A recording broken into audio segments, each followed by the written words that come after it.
Saludos queridos parcibelianos, se les saluda de manera muy afectuosa. Por acá estamos listos para entregarte las noticias más destacadas de la semana de cine y videojuegos. Veremos el acercamiento que ha tenido la gente de Disney con Epic Games y el objetivo de este. En nuestra sección 5 y contando veremos películas enfocadas al autismo en conmemoración del Día Internacional de la Concientización de esta condición. En nuestra sección En Contraste pondremos 2 películas del universo de RoboCop y tendremos a una cosplayer de invitada como lo es Verushka Weck para nuestra sección Los Profesionales Hablan, donde disertaremos un poco sobre Street Fighter 2. Soy Gabo, su anfitrión, y a partir de este momento iniciamos el episodio de hoy de nuestro podcast y donde te invitamos, como siempre, a suscribirte en todas nuestras redes sociales, dar me gusta, comenta, activa la campanita en todas ellas y comparte nuestro contenido para que lleguemos a más gente. Este podcast llega a ustedes por cortesía de González Barbosa Consultores. En González Barbosa Consultores poseemos los conocimientos, las habilidades y la experiencia comprobada en distintas áreas profesionales, siempre a la disposición de nuestros clientes y sus requerimientos. Somos asesores integrales en servicios tributarios, contables y legales y otros servicios para empresas en actividad comercial o para nuevos emprendimientos. Además, ofrecemos asesoría y acompañamiento en trámites legales para la constitución de nuevas empresas. Ofrecemos servicios legales adaptables a las necesidades de nuestros clientes en las áreas civil, mercantil y tributaria para personas naturales y jurídicas, además de servicios de consultoría, asesoramiento y acompañamiento jurídico. También ofrecemos servicios de asesoría en el área de arquitectura, ingeniería civil y diseño de espacios interiores. Si desea comunicarse con nosotros y obtener más información, puede hacerlo a través de nuestro Instagram @González Barbosa Consultores, nuestro número de WhatsApp o Telegram 0412-933-6431, nuestro correo electrónico gonzalezbarbosaconsultores@gmail.com y ahora también se puede comunicar a través de nuestra página web www.gbcasociados.com. En González Barbosa Consultores, su tranquilidad es siempre nuestra prioridad. La solución a sus problemas, nuestro objetivo.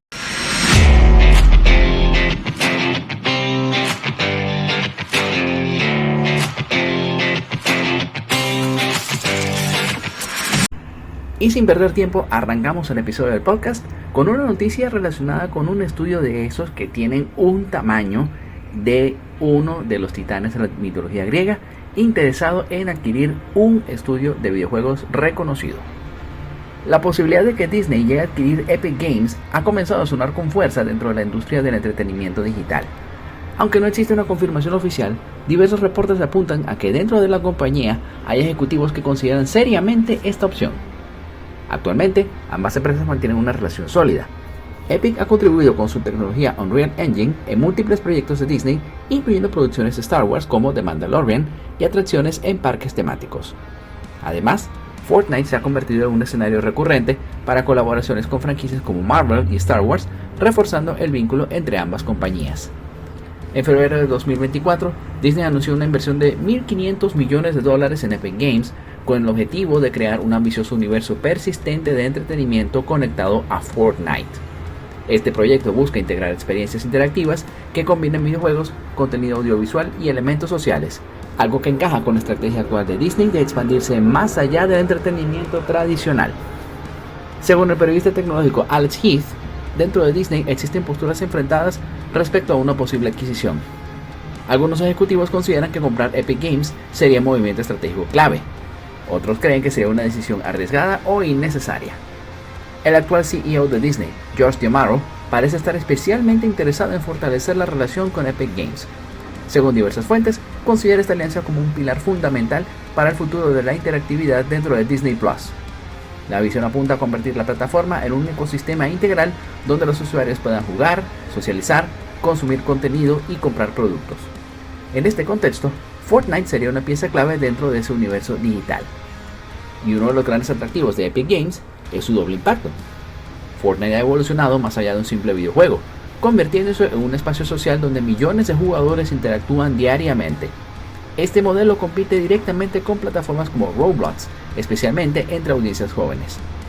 Por otro lado, y como ya dijimos, Unreal Engine se ha consolidado como una herramienta esencial en la producción audiovisual moderna, siendo utilizado en series como The Mandalorian. Esto lo convierte en un activo estratégico más allá del gaming. Un factor clave en cualquier posible adquisición es Tim Sweeney, fundador y CEO de Epic Games. La compañía está bajo su control directo, lo que significa que cualquier decisión de venta dependerá exclusivamente de él.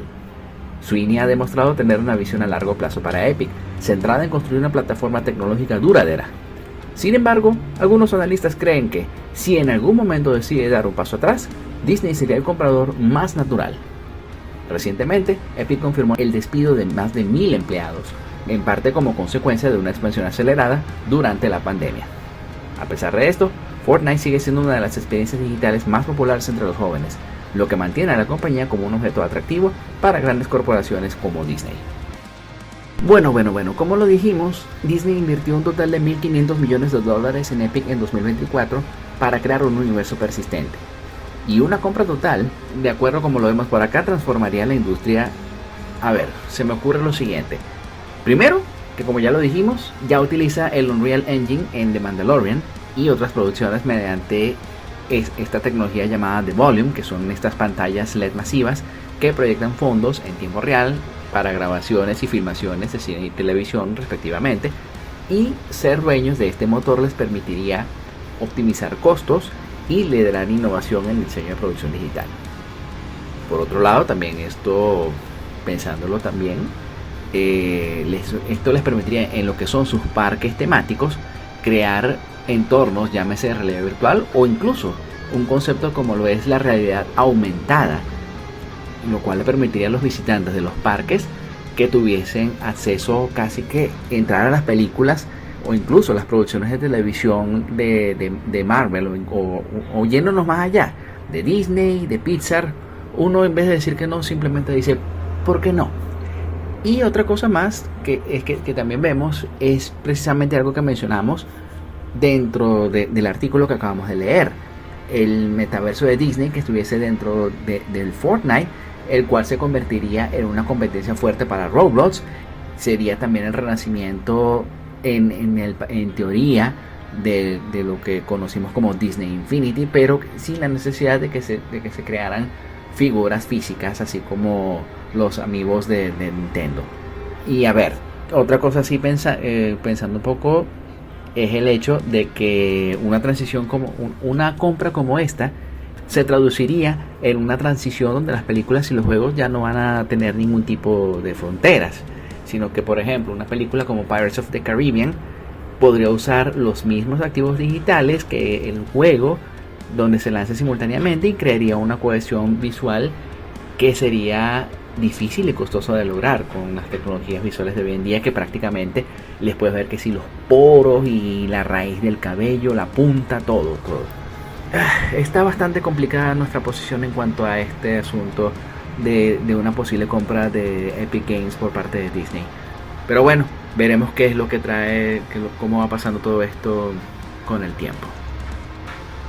Yéndonos a la parte de cine, tenemos una noticia relacionada con el director Zach Cregger, quien, como se recordará, fue anunciado como el director que va a traer de nuevo la franquicia Resident Evil a la gran pantalla. Y pues se dijo que va a ser una versión completamente distinta y que no va a contar con, entre otras cosas, los personajes que han acompañado a los que seguimos esta saga durante estos 30 años.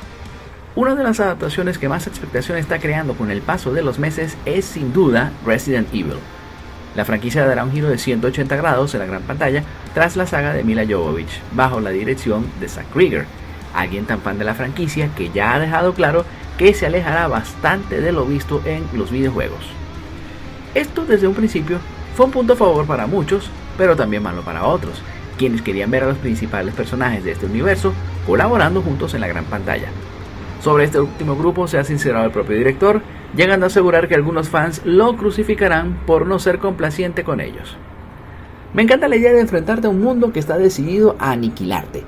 Simplemente se siente divertido y no he visto una película que ofrezca ese tipo de experiencia, comentaba Cregger, que con estas palabras ya deja caer a su vez que si lo que buscas es una película repleta de fanservice, esta no será la adaptación que esperas. Si bien Leon, Chris o Claire son personajes tan icónicos que muchos irían al cine a ver la cinta solo para verlos a ellos, Cregger ha querido dejar claro desde el principio que no utilizará estos trucos baratos de utilizar a estos personajes como escaparate para que la cinta tenga más público. La franquicia lo fichó para crear una historia única y con una visión distinta a lo que hemos visto en los videojuegos, y Krager es una de las mejores opciones posibles. Al menos ello desde nuestro punto de vista. Y sentimos además desde esta tribuna digital que me parece súper chévere que quieran distanciarse de los juegos, pero principalmente de las películas donde resultó protagonista la actriz Milla Jovovich. Ojo, no tengo absolutamente nada en contra de Milla, eso queremos dejarlo claro y que no se preste a malinterpretaciones. Pero sí sentimos que el personaje de Alice está, como se dice en los tiempos que corren, demasiado roto para lo que son los estándares de Resident Evil en la gran pantalla, amén de que también sentimos que estas adaptaciones no nos gustan para nada por la sencilla razón de que precisamente Alice opaca y mucho a los personajes principales de la saga que han aparecido en las distintas adaptaciones de las películas protagonizadas por ella. Y si hablamos de lo que fue esta Resident Evil Welcome to Raccoon City, ay, no, eso fue ir de Guatemala a Guatepeor, porque sinceramente esa adaptación se tomó demasiadas licencias creativas y al final resultó muy poco novedosa. Y ni hablar de la adaptación que hicieron en Netflix hace unos años, donde se tomaron aún más libertades creativas y al final esta gente simplemente decidió apagar todo y vámonos. Entonces bueno, Zach Krager viene del éxito de su película Weapons el año pasado y ya ha dicho estas declaraciones y simplemente lo que hay que hacer es esperar, no ponerse a jugar un libro como si fuese algo que ya lo van a satanizar o qué sé yo. Nunca es bueno juzgar un libro por su cubierta. Es mejor esperar y después, si la película no funciona, allí podremos hablar todo lo que quieras y más. Y si funciona, también podremos hablar todo lo que quieras. De resto, no se sabe nada más. Toca esperar, lo repito. Y la última noticia que tenemos para este primer bloque, ay Dios, es una que lamentablemente no es nada alentadora, puesto que pone ahorita a la industria de los videojuegos en un momento que ya de por sí es malo y ahora con este anuncio va a ser peor la cosa. Muy lejos queda ya aquel precio de lanzamiento de la PlayStation 5 que muchos teníamos en la cabeza cuando empezó esta generación. Hablamos de finales de 2020 cuando la consola llegó a las tiendas por $500 en su versión con lector de discos y $400 en la edición digital. Desde entonces han pasado varias cosas que han marcado su trayectoria, pero hay una especialmente llamativa. En lugar de abaratarse con el paso del tiempo, algo más habitual en generaciones maduras, conseguirse una PlayStation 5 y comprarla ha ido siendo cada vez más caro. Ese recorrido nos lleva directamente al anuncio que Sony ha hecho, en el que confirma una nueva subida de precios para sus consolas con efecto a partir del 2 de abril. La compañía reconoce que se trata de una decisión sensible para los usuarios europeos, pero la enmarca en un contexto de presiones continuas en el panorama económico global.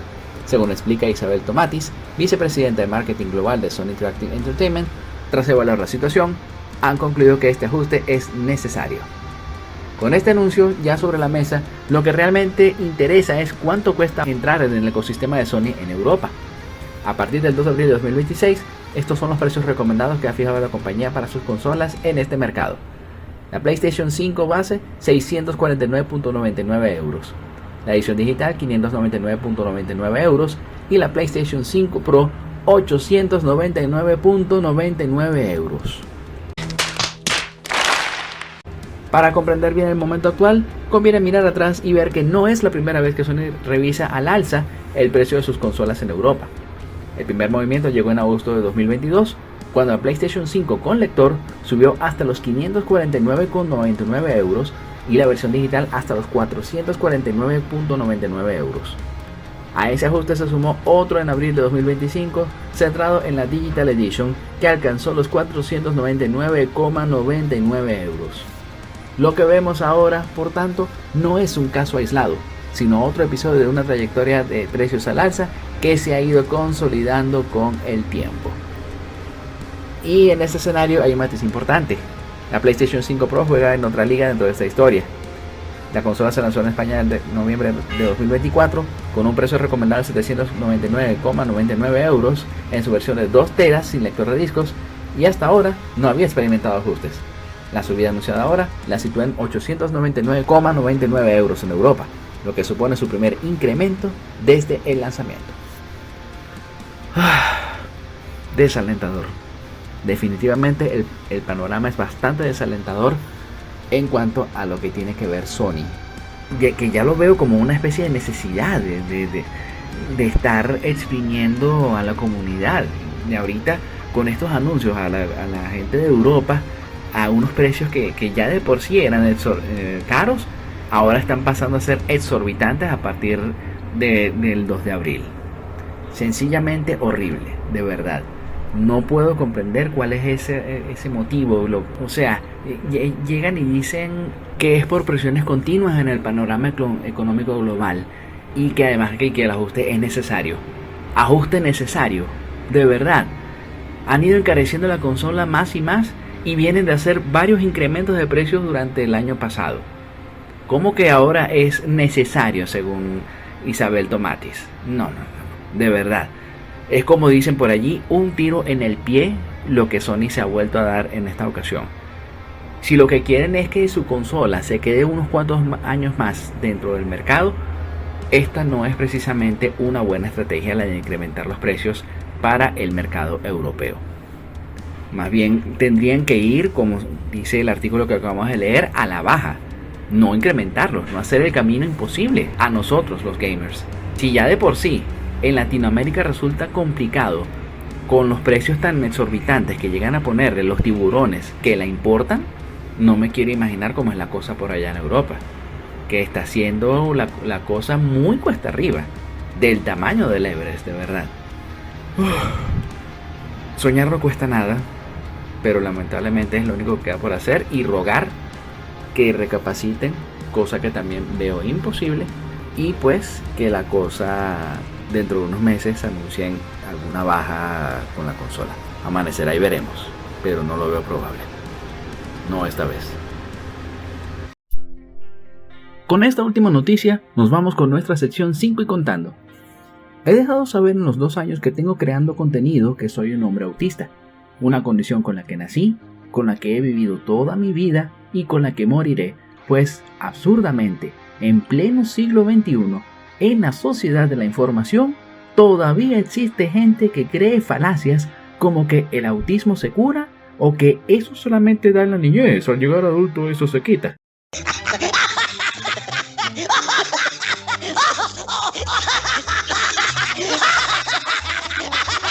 Sí, claro, como que nomás me debo tomar una pastilla mágica o bañarme en aquel lago y listo, ya dejé de ser autista. Pues siento informarles que no es de esa manera a quienes piensen así.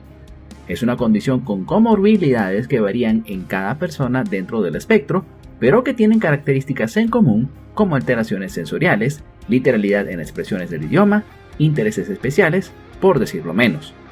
Y en el cine, afortunadamente, existen representantes que de una forma o de otra tocan a personajes con la condición de una forma o de otra, viéndose cosas marcadas en unos personajes y otras que podrían pasar desapercibidas, pero que se tiene una sospecha de la condición por ahí.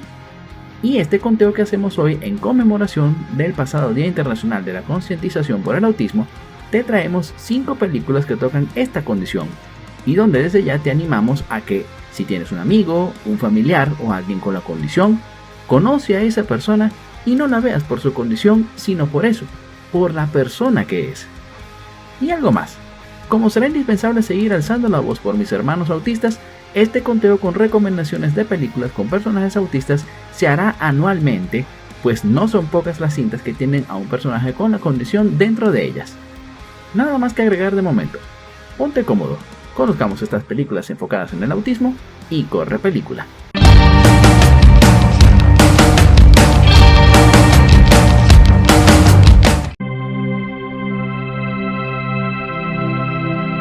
Aunque el director Tim Burton no ha hecho ningún anuncio de que es un hombre autista, muchos sospechamos de ello, y hasta en algún momento que estuvo casado con la actriz Helena Bonham Carter, este le llegó a decir mientras veían un documental sobre el tema que así se sentía de niño. Esa posible neurodivergencia de Burton se extrapola en muchas de sus películas, especialmente en lo estético, y el caso que siento que se acerca al posible autismo del director es Edward Scissorhands. Es verdad que a nivel de argumento no es ni de lejos la mejor película de Tim, pero sí que se deja disfrutar sin arrepentimientos por el desarrollo de sus personajes, su estética, la maravillosa música de Danny Elfman, de quien también sospecho su autismo, y las actuaciones del elenco la convierten en una opción recomendada. Y es precisamente el personaje de Deb, Edward, el que refleja esa conexión con las personas del espectro autista. Expresarse con pocas palabras durante toda la película, intereses especiales reflejados en los cortes de cabello que le hace a perros y humanos, tallar formas en hielo, así como en arbustos, la literalidad, la sobrecarga sensorial que le producen los ruidos y las multitudes, y, por supuesto, sus manos de tijera, lo convierten en un vínculo fuerte entre quienes estamos dentro del espectro.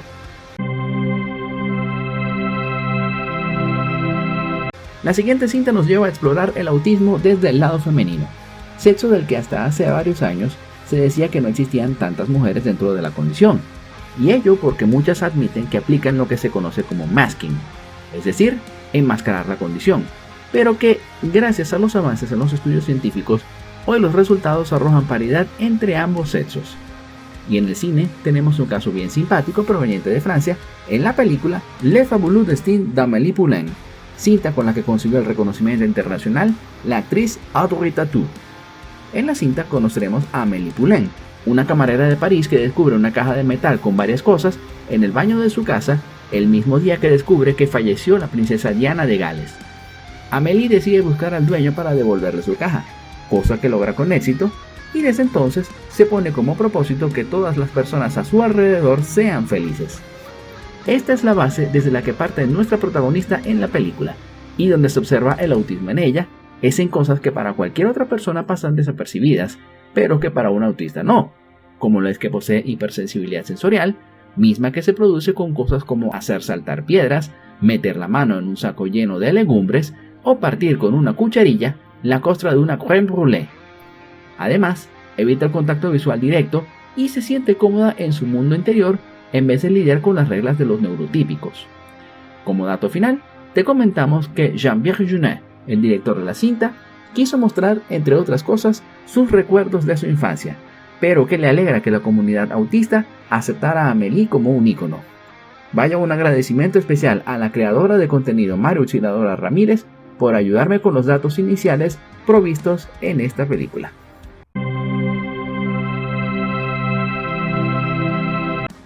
Varios años antes de que el director Adam Elliott nos entregara su reciente Memoirs of a Snail, este señor consiguió el reconocimiento mundial, pero especialmente dentro de la comunidad autista, con la película animada Mary and Max. Elliott comentó en algún momento que mantuvo una relación por correspondencia con un amigo neoyorquino por 20 años y que también tenía la condición. Este es el motivo por el que la comunidad antes mencionada aplaudió esta cinta, pues lo vivido por nuestros personajes animados en stop motion se siente auténtico. En las cartas que Max le envía a la pequeña Mary, este le cuenta su percepción del mundo, y de las cosas que destacaremos está en el hecho de que Max no capta ni las expresiones faciales de la gente ni el sarcasmo, que tiene intereses especiales por la serie de televisión The Noblets, así como por el chocolate, y que la sobrecarga causada por el ruido de la calle le provoca ansiedad. Y si la película me gustó, es porque trata la condición como algo real, así como que celebra la amistad. Vela en lo que tengas una oportunidad.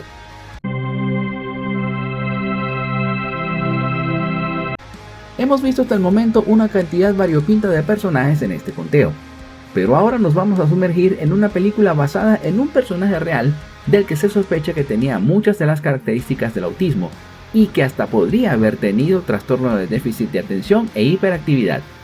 Esa es Amadeus, dirigida por el fallecido Milos Forman, de quien conozco un pedazo de película como lo es One Flew Over the Cuckoo's Nest con Jack Nicholson. Es una cinta aclamada en todos sus aspectos que nos lleva a vivir la vida y obra de Wolfgang Amadeus Mozart a través de los ojos de su contemporáneo rival Antonio Salieri, siendo estos personajes interpretados por Tom Huche y F. Murray Abraham respectivamente.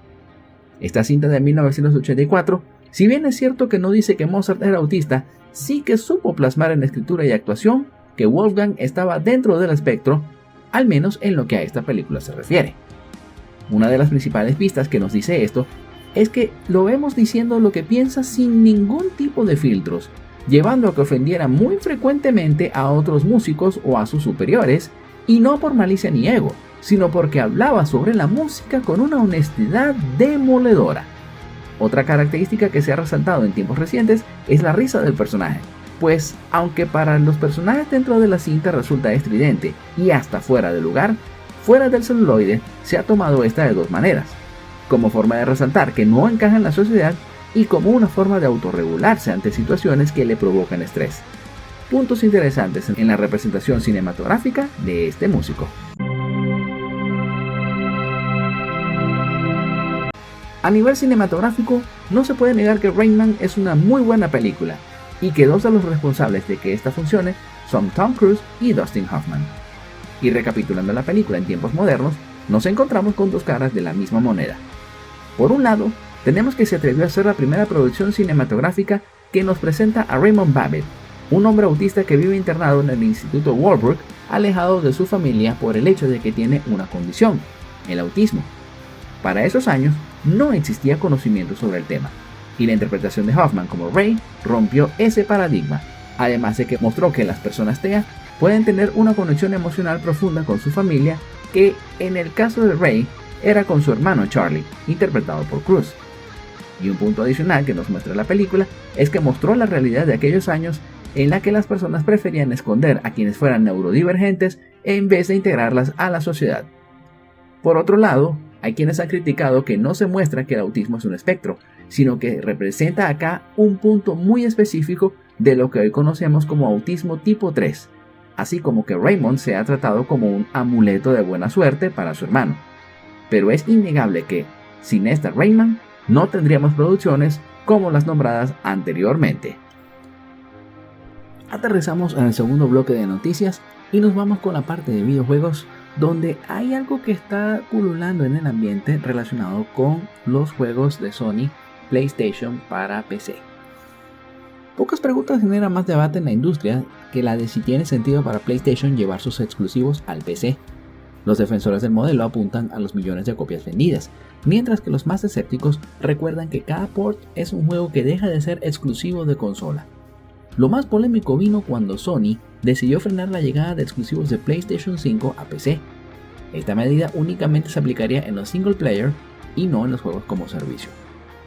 En las últimas semanas, solo habían estimaciones o proyecciones de ventas, como la de que Sony ha generado $1.200 millones vendiendo sus juegos en PC.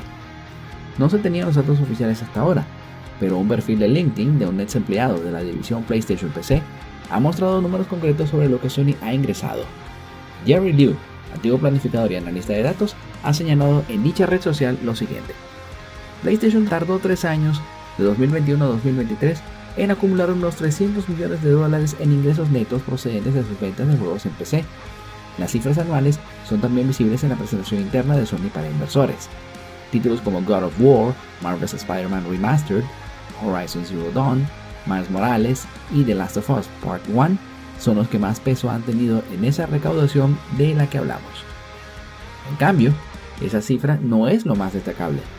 Desde GamesRadar comparan esos $300 millones netos en 3 años que hacen del PC una plataforma que rinde menos de la mitad de que PlayStation 4 y PlayStation 5 de Sony en ese mismo periodo. Dicho de otro modo, PlayStation ha estado recibiendo una gran cantidad de dinero al llevar sus juegos al PC, pero esos ingresos son bastante inferiores al que genera lanzando esos mismos juegos como exclusivos de PlayStation 5. Aunque no haya confirmación oficial, el problema vino después, ya que las secuelas Spider-Man 2, God of War Ragnarok, The Last of Us Parte 2 Remastered no alcanzaron el mismo nivel de interés y sus ventas se desplomaron. Puede que nunca lo sepamos, pero si Sony se aleja del PC, no es porque haya fracasado en Steam, sino porque muchos de los juegos que ha lanzado no han funcionado como deberían. Muy peculiar todo esto que ha estado informando por acá en cuanto a los juegos de Sony para PC. Se pueden sacar unas cuantas lecturas al respecto, puesto que lamentablemente, como no tenemos una información oficial por parte de precisamente Sony, se sacan dichas lecturas y vamos con ellas. O sea, evidentemente la cosa es que los grandes juegos de historia, así como Ghost of Tsushima, Spider-Man 2, God of War, etc., evidentemente siguen saliendo primero en PlayStation 5 con el objetivo de vender hardware. Ahora, lo que acabamos de leer no está del todo claro, pero sí deja ver que un año o dos después llegan a PC con mejoras técnicas. Esos 1.200 millones de dólares de los que hablamos hace un momento son la prueba de que los usuarios de PC están dispuestos a pagar precio completo por un juego viejo de consola si la calidad es excelente. Ahora, ¿qué pasa? Esto ha hecho que parezca que cuando hablamos de lo que son estos juegos que utilizamos, por ejemplo, para un solo jugador, ha hecho que parezca que le den más prioridad al multijugador en PC, pero en realidad se saca la lectura de que solo están diversificando, puesto que los juegos de un solo jugador siguen siendo la joya de la corona para Sony y no planean soltarlos tan fácilmente. Y de hecho, esos 1.200 millones de dólares es un mensaje directo a los accionistas. Es como que si estuviesen diciendo: el PC es nuestra segunda casa. Para Sony, un port a PC cuesta una fracción de lo que cuesta desarrollar el juego original, y esos ingresos evidentemente son casi todo beneficio neto. Pero bueno, lo cierto es que estas son las lecturas, las conjeturas que podemos sacar de todo esto relacionado con lo que acabamos de leer, y pues lo repetimos, hasta que no haya alguna confirmación oficial no podemos decir nada más al respecto. Saltamos raudo y veloz hacia el cine, puesto que dentro de muy poquito vamos a tener la segunda parte de una película de 2006 y que además regresa con su trío protagonista. Ya con simplemente mencionar los nombres de Meryl Streep, Anne Hathaway y Emily Blunt, sabes de qué película estamos hablando. El regreso de una de las cintas más influyentes de los años 2000 trajo consigo algo más que nostalgia y marcas de lujo. Con el estreno de The Devil Wears Prada 2 tan cerca, Meryl Streep se tomó el tiempo de hablar sobre el camino que recorrió la primera entrega dentro de la industria, un trayecto que revela una forma muy particular de comprender el cine hecho alrededor de personajes femeninos. Fue durante una entrevista en The Late Show with Stephen Colbert donde la actriz habló sobre la etiqueta que recibió la película original. Dijo que el proyecto fue considerado en su momento como una producción dirigida exclusivamente a mujeres, lo que derivó en decisiones presupuestales que condicionaron su desarrollo. Esa clasificación no ha envejecido bien después de Barbie y Mamma Mia y de otras películas que tomaron por sorpresa a los estudios al demostrar que la gente sí quiere verlas porque tienen a mujeres en el centro de la historia, explicó. Streep también comentó que el equipo tuvo que arreglárselas con recursos limitados para sacar adelante la película, así que tuvimos que rebuscárnoslas para conseguir presupuesto. Añadió que este tipo de situaciones no han desaparecido del todo al recordar un diálogo que sostuvo con Greta Gerwig sobre proyectos recientes, donde se repiten patrones similares en la asignación de recursos. A pesar de los cambios en la industria, persisten inercias que condicionan la forma en la que se financian determinadas propuestas. Es increíble que lo que comentábamos hace un rato cuando presentamos la sección 5 contando de que incluso con todo y que estamos en la sociedad de la información, entre comillas, sigue habiendo ignorancia en cuanto al autismo se refiere, también es increíble que persista esa ignorancia cuando de hacer películas protagonizadas por personajes femeninos se trata. Y todas estas anécdotas que Streep ha contado sobre la primera película de The Devil Wears Prada no hacen más que ratificarlo. El machismo lamentablemente sigue imperando de forma asombrosa, pero para mal, cuando de la industria en general se trata. No estamos hablando únicamente de lo que es Hollywood como tal, que ya allí lo hay y bastante, sino también dentro del mundo en general. Me parece increíble que todavía haya gente que tenga una mente tan pero tan cuadrada cuando de ver cosas se trata, y en este caso que llevaron pues a que no se les concediera tanto dinero para el presupuesto de la primera película de The Devil Wears Prada. Y esto simplemente se rompería una vez que la película sale a las salas de cine, pero por la redundancia, y lleva a que se convierta en un éxito, tanto no solamente para el público femenino, sino también para el estudio, así como también para la prensa, aun cuando se tiene en consideración de que no es la mejor película que lanzaron ese año. Lo cierto es que nadie se esperaba que lanzaran una segunda parte, y pues ya la vamos a tener, como lo dijimos al inicio de esta noticia, dentro de muy poco tiempo. Pues ya estamos ya a semanas para el momento de realizar esta nota relacionada con la película, y por supuesto que te haremos llegar tanto nuestras primeras impresiones como la reseña correspondiente a esta. Mientras sigamos disfrutando, pues sigamos recordando lo bien que funcionó The Devil Wears Prada, sigamos recordando a Meryl Streep como Miranda Priestly, así como también a Anne Hathaway y a Emily Blunt, quienes la secundaron en una película que bien vale el esfuerzo ver, aunque no sea una excelente. Y ya para ir cerrando la parte de noticias, hablemos de algo que sinceramente va a sacudir, o mejor dicho, ha empezado a sacudir los cimientos dentro de Nintendo cuando de una de sus patentes se trata. La USPTO, compréndase, Oficina de Patentes y Marcas de Estados Unidos, traducidas estas siglas al español, ha revocado una patente otorgada a Nintendo en 2025 relacionada con una popular mecánica de juego: la invocación de personajes para combatir en nombre del jugador. La decisión, que llega tras una revisión excepcional ordenada por la propia dirección del organismo, podría tener implicaciones importantes en la industria del videojuego. En septiembre de 2025, Nintendo obtuvo una patente en Estados Unidos que protegía una mecánica ampliamente utilizada en videojuegos: la capacidad de invocar personajes secundarios para que luchen junto al jugador. El ejemplo más evidente de esta mecánica se encuentra en la saga Pokémon, donde los entrenadores invocan criaturas para combatir. Sin embargo, el alcance de la patente era lo suficientemente amplio como para abarcar otros títulos como Pikmin o incluso franquicias de terceros. En noviembre de 2025, el director de la USPTO, John A. Squires, tomó la inusual decisión de ordenar personalmente una revisión del caso. Este tipo de intervención no ocurría desde 2012 sin la participación directa de otra empresa. El motivo: la posible existencia de patentes previas que cuestionaban la originalidad de la propuesta de Nintendo. Tras el análisis, la USPTO decidió rechazar las 26 reclamaciones incluidas en la patente, lo que implica su revocación total, aunque de forma no definitiva. La decisión se basa en la combinación de varias patentes anteriores. En este caso, tenemos que las patentes son Llave, de Konami, lanzado en el año 2002, que ya describía personajes secundarios que luchan automáticamente o bajo control del jugador. Taura, Nintendo 2020, incluía mecánicas similares de combate junto a su personaje. Motokura, Nintendo 2022, que empleaba conceptos relacionados con interacción en combate. Y Shimomoto, de Bandai Namco, que aportaba elementos adicionales que completaban la idea.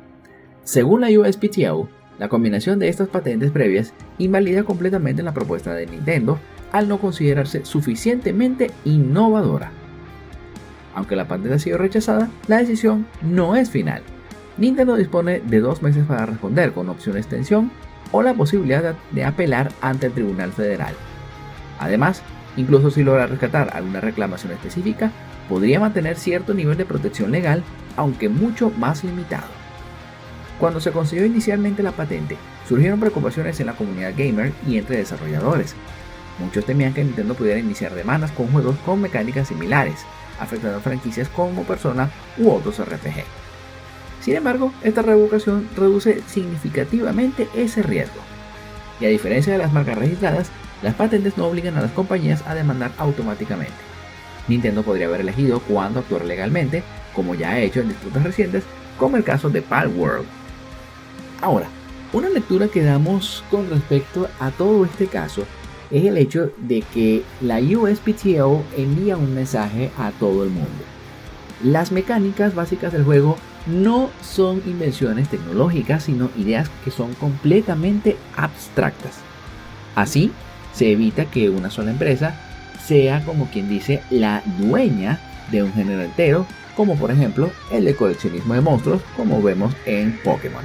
Y fíjense otra cosa, es imposible leer esto sin pensar en la demanda previa de Nintendo contra Pocket Pair, o sea, los creadores de Palworld. Nintendo basó gran parte de su ofensiva legal en patentes de lanzamiento de objetos para capturar. Si la oficina de patentes agarra y decide que estas acciones resultan demasiado genéricas o que existe arte previo, entonces aquí Nintendo pierde por completo el arma principal. Y eso abre la veda para que los estudios más pequeños tomen esa base e innoven en el género de Monster Taming sin miedo a que sean demandados, porque se parece muchísimo a Pokémon en cuanto a lo que son sus mecánicas. Otra cosa que vemos es que la revocación refleja un cambio de tendencia en la industria estadounidense. Ello porque para que una patente sea válida debe ser algo que no resulte obvio para alguien que sea experto en la materia.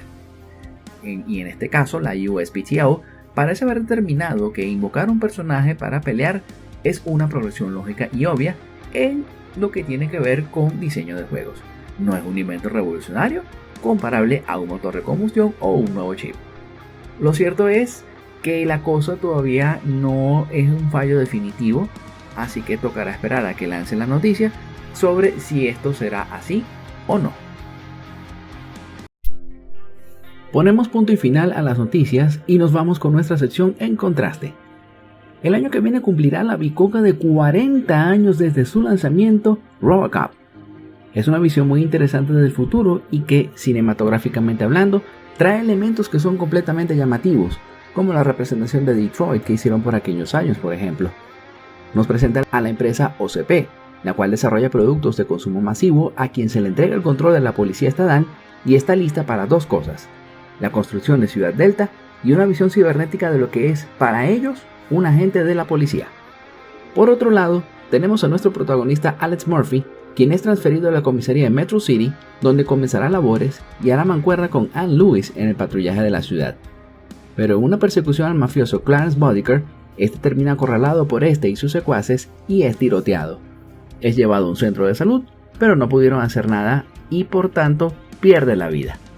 Pero la OCP lo transforma en RoboCop, borrando su memoria y programándolo con 4 directivas. He acá la base que sirvió para hacer un total de 4 películas, de las cuales hoy tocaremos 2, la de 1987 y la de 2014. ¿Cuál de las dos resulta mejor? ¿La original de la década de los 80 o la de los 2010? Es lo que haremos a continuación en la sección de hoy, así que ponte cómodo y corre película.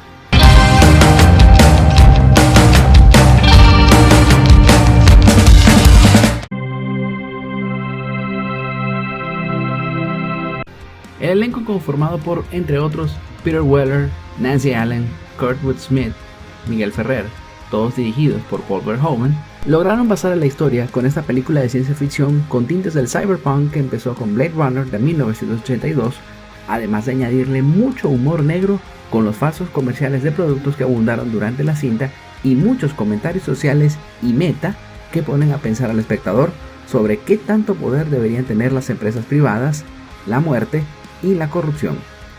Ello representado en algo que dijimos anteriormente, que la OCP es dueña de la policía de Detroit y en algún momento durante la primera aparición de RoboCop alguien pregunta si los van a reemplazar con varios de ellos. Además, es también digno de destacar que todo este paquete viene acompañado de una estupenda banda sonora a cargo de Basil Poledouris, así como una dirección de fotografía y diseño de producción y efectos visuales que han envejecido muy bien después de casi 40 años de su estreno. La recreación de RoboCop, así como del ED-209 en movimiento, son elementos que hablan bien de esta película que, como dijimos, ha envejecido muy bien en todos sus aspectos. El remake de 2014 de la dirigida por Paul Verhoeven fue dirigido por el brasileño Luis Padilha, y no se puede negar que hace un esfuerzo por querer mantener el espíritu de la original y renovarla a nivel técnico, así como contar con nombres en el elenco como Michael Keaton y Gary Oldman, entre otros. Pero esto, lamentablemente, no es suficiente como para que se convierta en una producción tan inolvidable como la primera. Como dijimos al inicio, esta toma la base que mencionamos del policía que es eliminado a tiros y luego convertido en el ser que es mitad humano y mitad máquina. Pero aquí la OCP es una empresa que busca introducir su tecnología que ha ayudado a Estados Unidos a ganar guerras en el ámbito doméstico. A nivel de efectos visuales y otros aspectos técnicos, cumple muy bien esta reimaginación y es de destacar el buen rediseño que le hicieron al personaje principal. Pero es a nivel de escritura donde tiene grandes carencias, empezando por el hecho de que no tiene el humor negro que también le sentó a la primera, así como que hay elementos que, poniéndola contra la original, resultan muy convencionales. Y el mejor ejemplo que se puede citar es cuando Murphy es eliminado. Mientras que en 1987 fue una escena de tiroteo muy elaborada y bien pensada, acá, en vez de sentir tristeza por lo que le pasó al oficial de policía, luce como un momento X que se ha visto muchas veces en una película cualquiera del género. Spoiler, no es un tiroteo. Además, no tiene la profundidad de la producción que muchos vimos en los 80 en cuanto a mensajes se refiere. Un caso de esos que quisieron estar a la par de la original, pero el tiro les salió por la culata. Damos el salto de esta sección a sentarnos un rato con una profesional del cosplay con la que disertaremos sobre un videojuego que la marcó a ella y a muchos y que hoy por hoy sigue siendo la base para elaborar juegos de pelea inolvidables. De Street Fighter 2 salieron Tekken, los Soul, los Killer Instinct y tantos más que podríamos nombrar, pero el tiempo es corto. Y lo vamos a invertir, como dijimos, con una profesional del mundo del cosplay y con la que intercambiaremos puntos de vista sobre este clásico de Capcom. Así que ponte cómodo y dale start.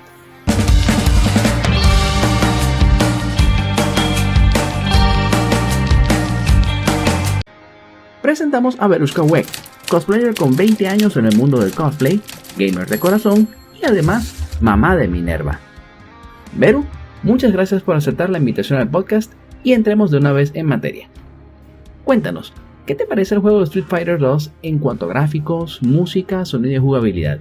¿Te parece que ha envejecido bien? Saludos, bueno, respondiendo a tu pregunta, siempre me ha parecido un juego innovador desde que salió en 1985, bueno, aunque no lo hacía desde entonces, pero me parece que ha envejecido muy bien, aunque tiene algunas fallas como todos los videojuegos en general, pero yo considero que sí, ha envejecido súper bien.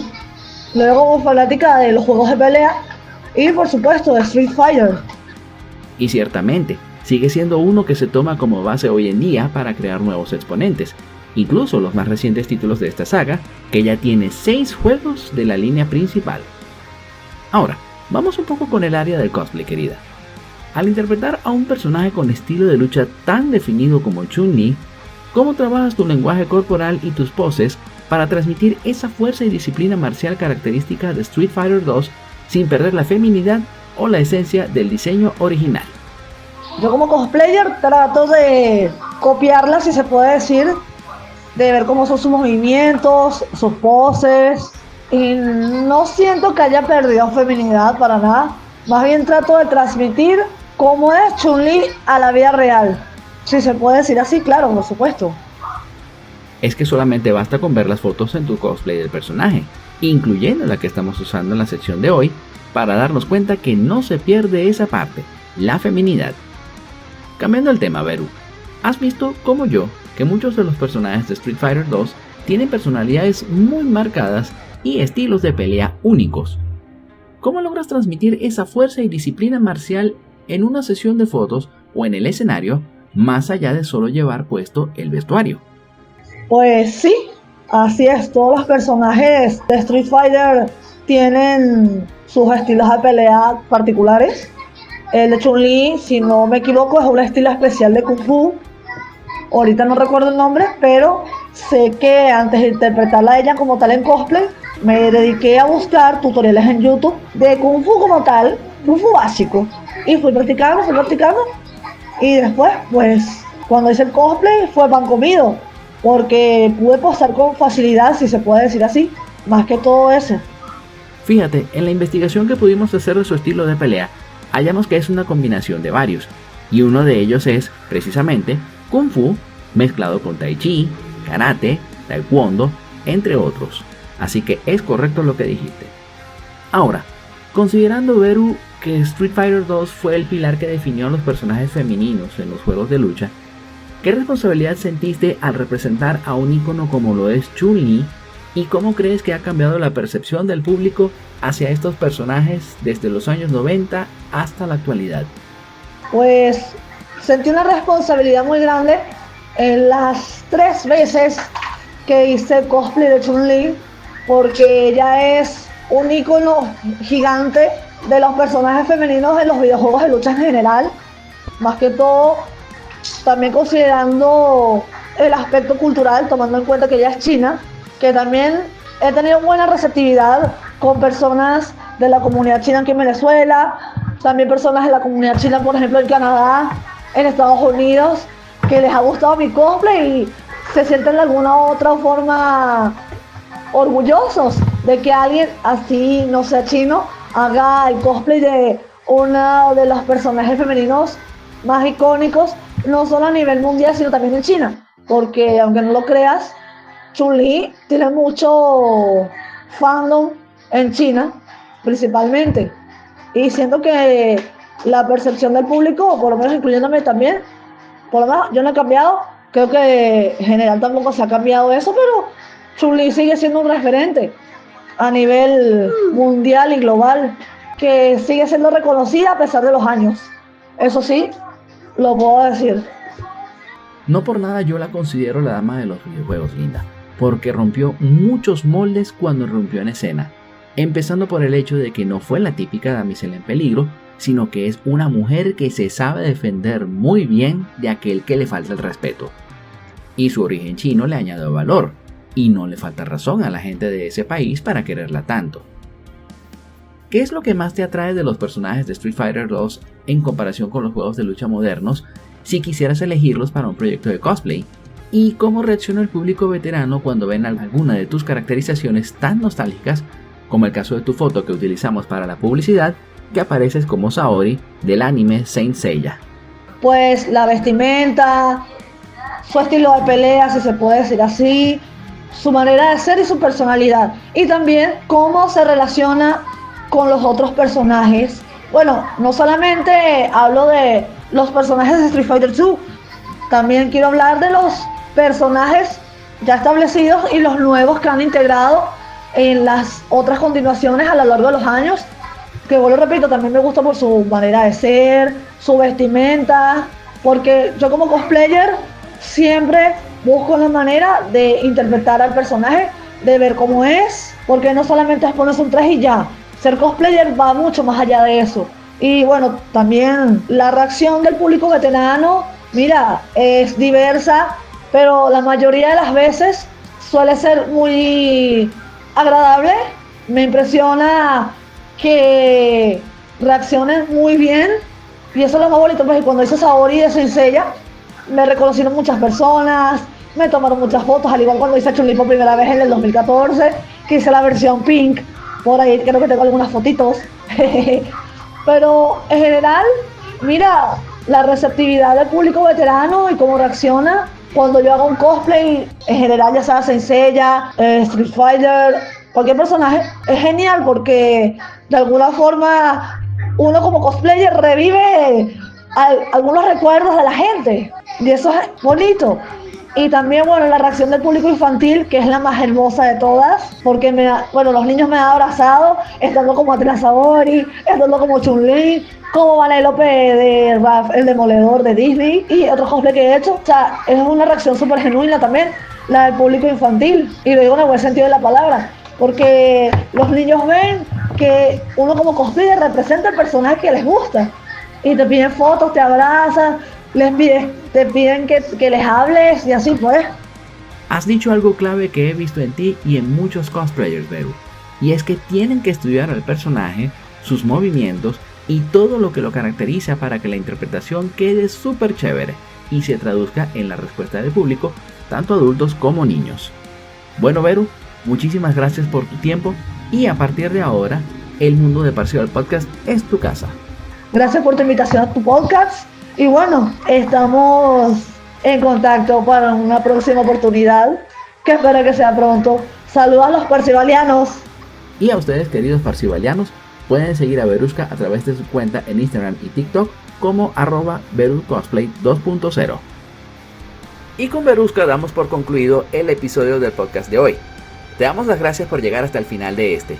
Y si te gustó, comenta, dale me gusta, compártelo y activa la campanita para que recibas las notificaciones de nuevo contenido. Te esperamos la próxima semana con un nuevo episodio de El Mundo de Parcival Podcast. Hasta entonces y Excelsior.